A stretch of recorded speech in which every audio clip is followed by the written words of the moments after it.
Bharatiya Janata party और Bharatiya Janata party के बड़बोले नेता। क्या अब इस देश की सरकार इस देश की न्यायपालिका को चलाएगी? क्या हम लोकतंत्र में रह रहे हैं या राजतंत्र में रह रहे हैं? भारतीय जनता पार्टी और भारतीय जनता पार्टी के बड़बोले नेता। नमस्कार, मैं ओमशील और आप देख रहे हैं खबर तक।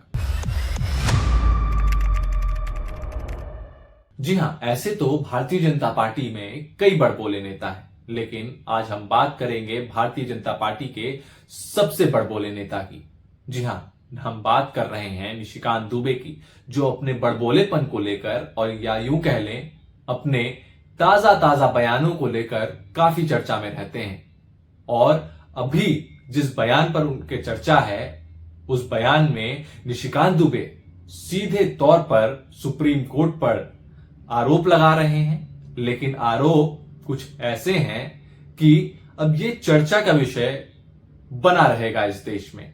क्योंकि जिस तरीके से निशिकांत दुबे ने आरोप लगाए, निशिकांत दुबे का कहना है कि जो धार्मिक युद्ध हो रहे हैं वो सुप्रीम कोर्ट की वजह से हो रहे हैं इस देश में, इसका जिम्मेदार सुप्रीम कोर्ट है और चीफ जस्टिस ऑफ इंडिया है। तो क्या ये न्यायपालिका पर सवाल उठाना क्या सही है? लेकिन बड़ा सवाल यहां पर यह है कि निशिकांत दुबे यही नहीं रुकते हैं। एएनआई से बात करते हुए तमाम ये उन्होंने बयान दिया और उसी बयान में निशिकांत दुबे ने यह भी कहा कि अब सुप्रीम कोर्ट अपने सीमा से बाहर जा रहा है। तो निशिकांत दुबे कौन होते हैं जो सुप्रीम कोर्ट को सीमा बताएं कि उसकी सीमा क्या है?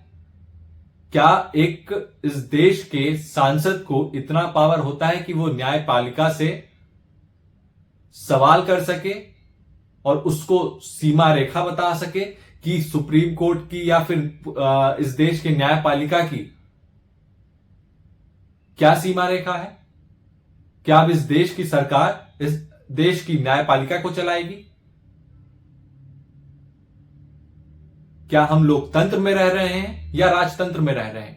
ये आज सबसे बड़ा सवाल है, क्योंकि जिस तरीके से भारतीय जनता पार्टी के नेताओं का मुंह खुला है और इस तरीके का बयान वो दे रहे हैं, और ये कोई पहले नेता नहीं है निशिकांत दुबे जो कि इस पूरे मसले पर सुप्रीम कोर्ट पर सवाल उठाएं और न्यायपालिका पर सवाल उठाएं। उत्तर प्रदेश से दिनेश शर्मा भी इस पूरे मसले पर न्यायपालिका पर सवाल उठाए हैं और तमाम तरीके के आरोप भी लगाए हैं। लेकिन जिस तरीके से निशिकांत दुबे ने आरोप लगाया है सुप्रीम कोर्ट पर और चीफ जस्टिस ऑफ इंडिया पर, इससे अब राजनीति गर्मा चुकी है और तमाम बयान हर पार्टियों से आ रहे हैं और इस पर तमाम तरीके के आरोप भारतीय जनता पार्टी पर लगाए हैं। और ये साफ तौर पर कह दिया कि ये जो भारतीय जनता पार्टी के जो नेता तमाम तरीके के बयान दे रहे हैं, एक सांसद जो बयान दे रहे हैं, वो जानबूझकर सरकार दिलवा रही है कि हमारे न्यायपालिका कमजोर हो। और जिस तरीके से वर्क बिल को लेकर जो टिप्पणी सुप्रीम कोर्ट ने की, या फिर जो इलेक्शन कमीशन के जो तमाम केस चल रहे हैं, इलेक्टोरल बॉन्ड्स को लेकर जो तमाम तरीके के सवाल सुप्रीम कोर्ट द्वारा किए गए, वो सबका जिक्र जयराम रमेश कर रहे हैं। क्या कुछ कह रहे हैं जयराम रमेश, वो भी आपको हम सुनाएंगे। लेकिन सबसे पहले सुनिए कि एएनआई से बात करते हुए निशिकांत दुबे ने क्या कुछ कहा है। देश राम कृष्ण सीता राधा द्वादश ज्योतिर्लिंग से लेकर 51 शक्तिपीठ का है। सनातन की परंपरा है, लाखों साल की परंपरा है। आप जब राम मंदिर का विषय होता है तो आप राम मंदिर में कहते हो कि कागज दिखाओ, कागज दिखाओ। कृष्ण जन्मभूमि का मामला आएगा मथुरा में तो कहोगे कागज दिखाओ।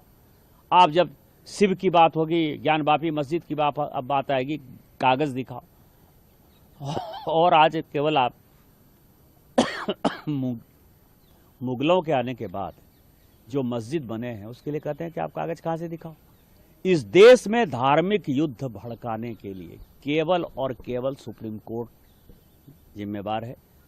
सुप्रीम कोर्ट का एकमात्र उद्देश्य है, show me the face will show you the law.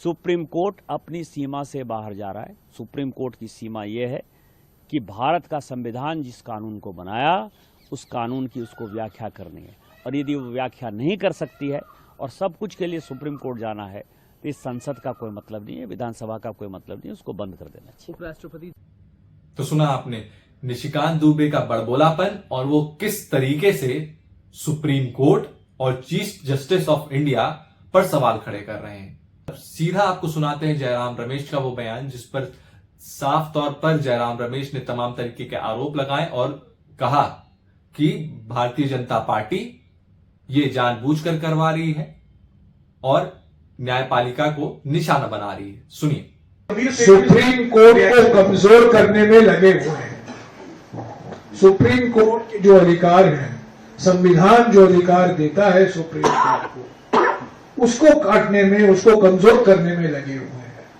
संवैधानिक पदाधिकारी भी सुप्रीम कोर्ट के खिलाफ बोल रहे हैं, मंत्री भी सुप्रीम कोर्ट के खिलाफ बोल रहे हैं, सांसद भी, बीजेपी के सांसद भी अभी सुप्रीम कोर्ट के खिलाफ बोलने में लगे हुए हैं।